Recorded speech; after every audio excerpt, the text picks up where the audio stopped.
Welcome back to Behind the Breeze. I'm here with Grace Heberer, and you are the new audience editor for 2026 to 27. Mm-hmm. How has it been so far? So far, so good. It's been a lot, and I think I've more than anything I've had to just sort of allow myself the adjustment period because I'm a perfectionist at heart, and I want to start the job and be perfect, and for everything to be flawless. And I think the hardest part for me has been giving myself the grace, for lack of a better term, to just not do something perfect on the first try and have to learn that lesson the hard way, because nothing's hard, but there's a lot that the audience editor gets to do, and I think it's really cool. It's just, there's a learning curve. I mean, socials was my baby for 2 years, so it's definitely interesting, like handing it off and just being like it feels like weird. I feel like really young. Like I feel very old in like a college way where like a year is a lot of time.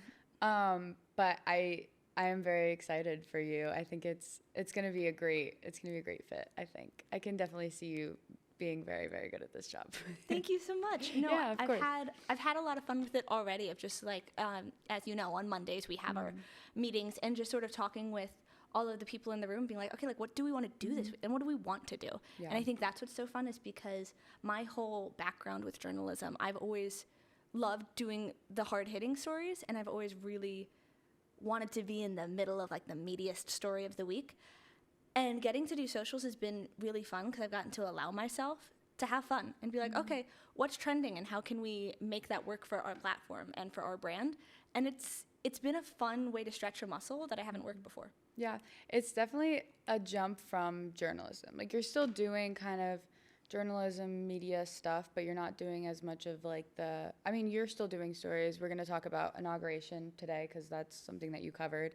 But I think it's definitely, I think that's the best way to describe it, is stretching a muscle that you don't always usually use. It's a very like creative, very like go with the flow kind of air almost. I don't know. No, 100%, especially because I think everyone, especially within the SMAD major, the Media Arts and Design major, right now is very aware of like the shifting landscape of just like the media world at this point, and how, the readership of print and the viewership of traditional TV.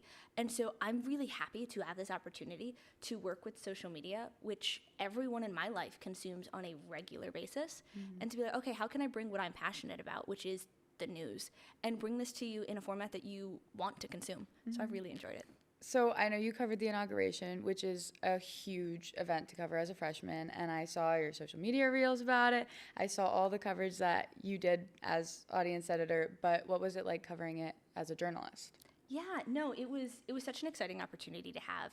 And I went and I covered it alongside Lauren Keller, our news director, and that kind of helped me feel very comfortable with it because, as you mentioned, it is such a big event.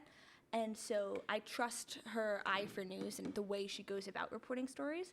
And so I didn't go in with any nerves and was just excited for the opportunity to get to be a part of what is such a big event. It's been so heavily promoted. And so going there, we went with some people from print and just set up and was trying to get behind the scenes footage. And then there was that big celebration on festival afterwards. And that was really cool too, just to see the different people who showed up to one event versus the other, because it wasn't all the same crowd. And so that was really interesting. But I think when it comes to how I was covering it as a journalist, I approached the day the same as I do any other story. So I was looking for what are noteworthy things that are said, and I was taking notes throughout the whole thing. I had a little notepad, and I was like, at this point in time, this happened, trying to make sure I had all my facts straight. But then we went back to the office later that night, and I knew, listen, our show's not till Friday, and it's Wednesday evening at this point. And I think I really want to get the ball rolling on coverage right now, especially because it's at top of everybody's mind, whether or not they attended. Everybody knew it was happening. And Lauren and I were talking about, okay, well, you're working on these different packages to cover it.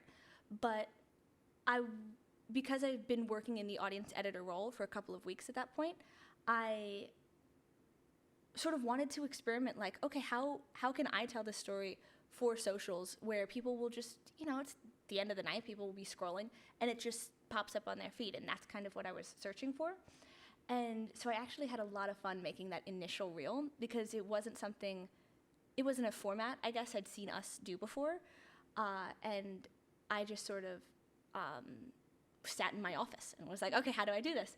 And I wanted to give some of the main highlights of the event, so that had happened, what happened afterwards, and people had been talking on Yik Yak, and that had been like a big thing where everybody's phone is getting blown up with these alerts.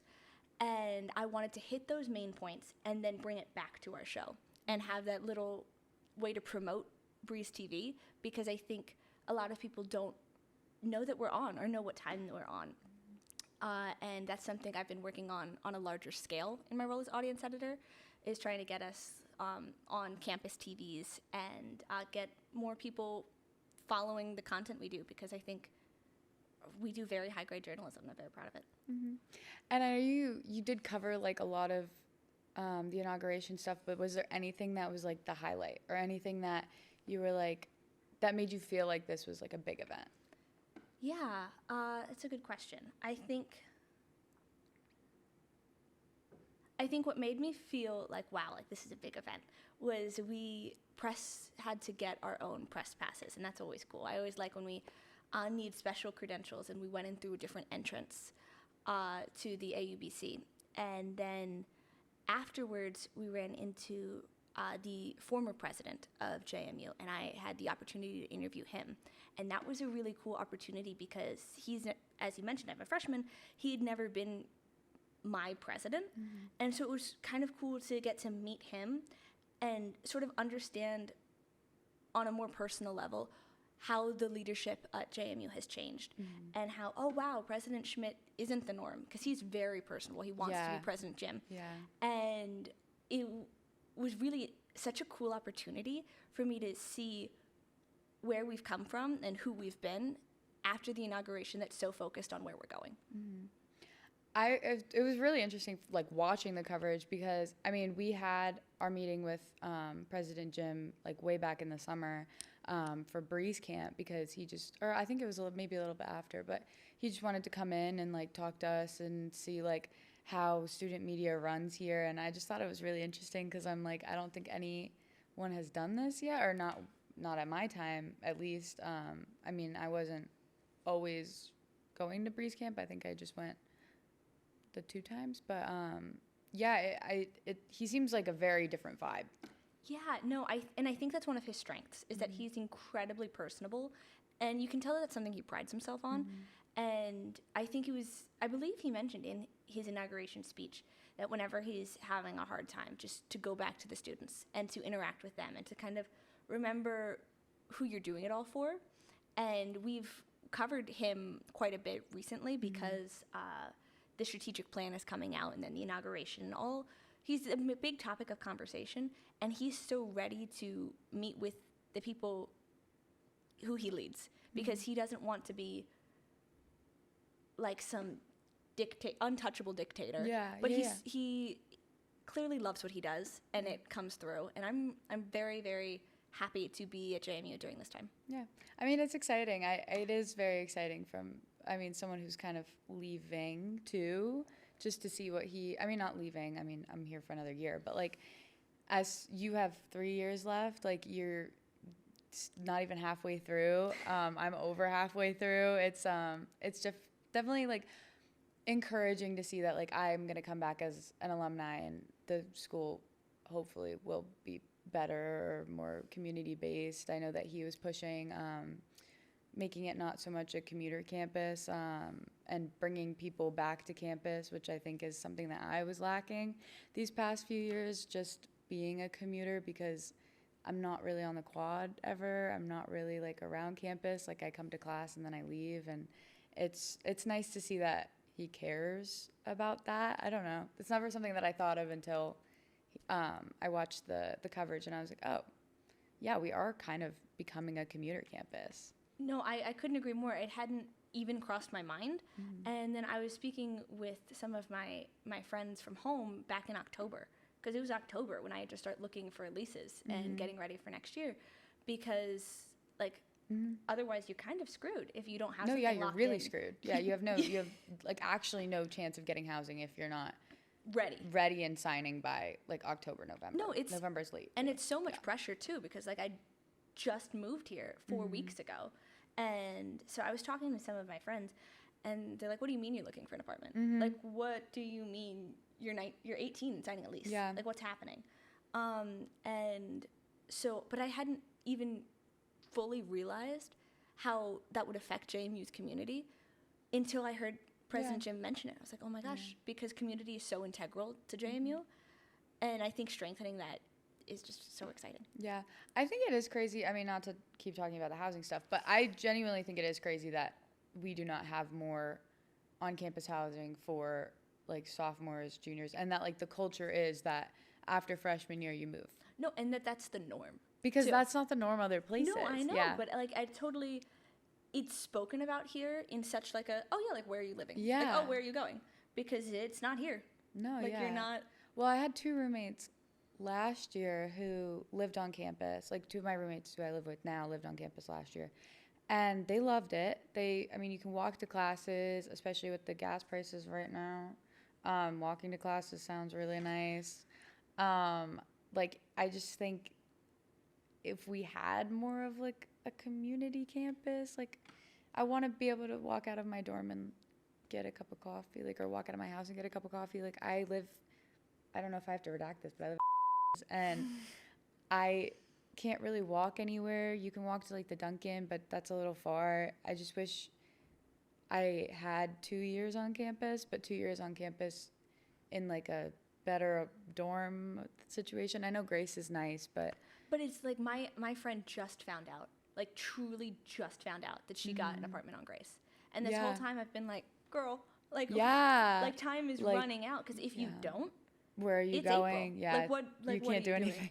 No, and so and just getting to hear his plans. I don't believe it to be all talk, because of the strategic plan, because of all of the people who are backing him and the way he interacts with all his students.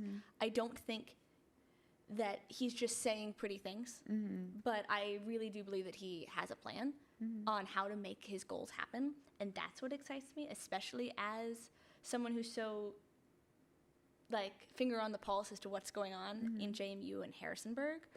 I'm really excited to see like, okay, what changes are coming, because and how can I report on them and keep the students informed in a way to where nobody's caught off guard or nobody doesn't know what's happening, because I think when you're in the know, it brings a little bit of optimism into I don't know, what can be a scary news landscape. Has there been something that you've reported on? I know this is freshman year, I've already mentioned this, but this is your first year with Breeze TV. Has there been something that you've reported on so far that you've been like really excited about? Because I know a few of my first stories I was super excited about, and it just kind of ignited my passion for journalism. But I know you've been working in journalism for a while already. I started when I was in like 6th grade. I was very lucky that my elementary school had a little morning news show, but I think something that really, it's not a story so much as like what it is that keeps me coming back, is I love meeting somebody and just cutting through the small talk and being like, no, like what's going on in your life? How are you feeling about insert issue here? And like truly like getting to know somebody. And I love an interview where I walk away with a new perspective. And I'm like, I'd never thought about that before. And that's what keeps me coming back, is like I've had stories get cut and or just like not turn out the way I initially pitched them, and just still have found so much value in my own reporting on it, because I love getting to meet people, especially when they're so much older than me, who have such a different life experience than me, where I'm like, wow, like that is so powerful. Or just even when I don't agree, I'm like, okay, but I understand where you're coming from. And I think that's what keeps me coming back. And the stories are just so fun. Like, I think the stories are just the bonus. I was at a concert earlier this week, and I was texting a friend, and he responded. He was like, are you there for a story or is it your free time? And I was like, it's my free time actually this time. But I love that I've gotten to go to big political events or to protests or, you know, behind the scenes in the inauguration and go down on the floor with the rest of the professors where, I mean, if I'd gotten a ticket, I would have been up in the normal stands, and having a view that not everyone else is privy to, and then getting to bring them in behind the scenes and be like, no, like here's what's really going on. That's what keeps me coming back. No, and maybe I'm ignorant, and I might have my print friends come and yell at me. Yeah. But I think especially there's so many stories where like I'll get stuck because I'm like, okay, like I have these great interviews. I have no footage. Like I don't know what to put over this. Yeah. And then you use story blocks and like they're free like videos to just try and come up with something. And so that's like entertaining and watchable. Yeah. Yeah. Because like it doesn't really matter how great the quote is. If it's a longer quote, if there's nothing on the screen, people tune out. And so then it's always frustrating when I like work so hard to like make a good package, and then I'll read like what print wrote about the same event, and the medium's it's gorgeous, better, and it's fantastic. And that's the thing. It's sometimes the medium is so important. Yeah. And then like figuring out you could have the same story but a different angle for the medium, and that's something I'm trying to learn and get better with, especially now that I'm doing social stuff. Yeah. Is like, okay, like where is socials a strength and where is it not? And then like watching because I'm sure you can understand this. Yeah. Like watching the analytics of being shocked sometimes when something does really well on socials. Yeah. And I'm like, what? Why? What?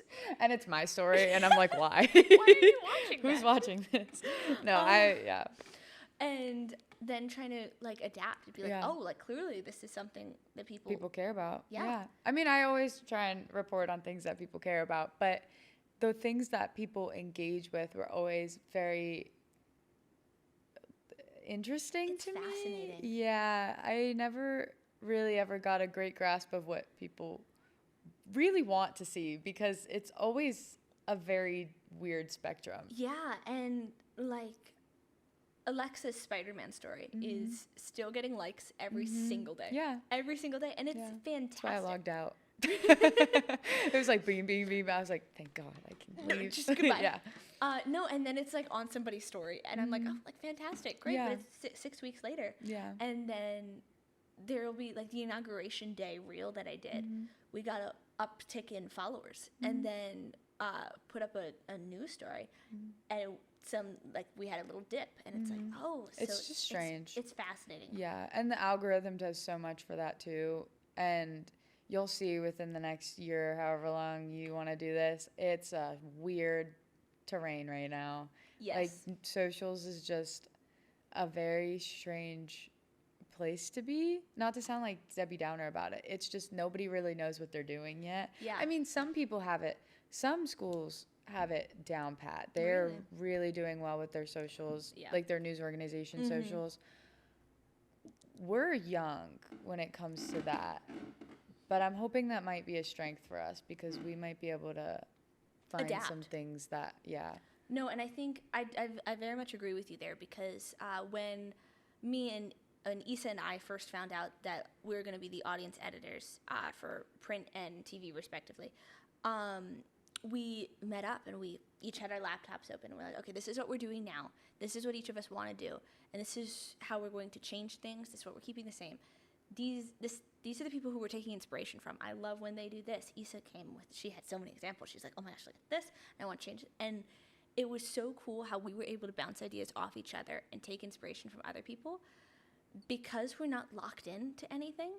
And I think that some very well-established people can get locked in, and they can feel like, oh, we have this following because of what we're doing, so we can't risk anything. And I think the flexibility is half the fun of, okay, I tried something new and it worked out really well. How can I keep doing this, or what can I do to make it better?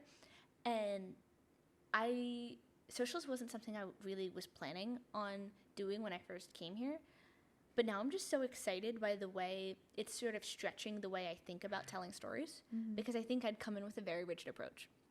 Because in high school, we did packages, and everything was a news package. And I for the in-studio that I did on Yik Yak on this Friday, I sent it to my old high school journalism teacher, and I was like, look at what I'm able to do, because we'd never been able to tell a story that way. And it was such a cool way to talk about what matters to the student body and use our format in a different way. And that's what I think is so cool about socials, is figuring out all of the different possibilities. Yeah. Well, thank you so much for being here with me. I'm so glad that we could finally bring you on the pod, and you could get to see a little bit more of social stuff that, you know, you can expand on in the future. No, thank you so much for having me. It's so cool. Of course.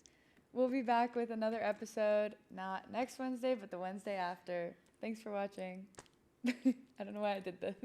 Bye. Bye-bye. Be sure to follow The Breeze and Breeze TV on all forms of social media so that you don't miss an episode.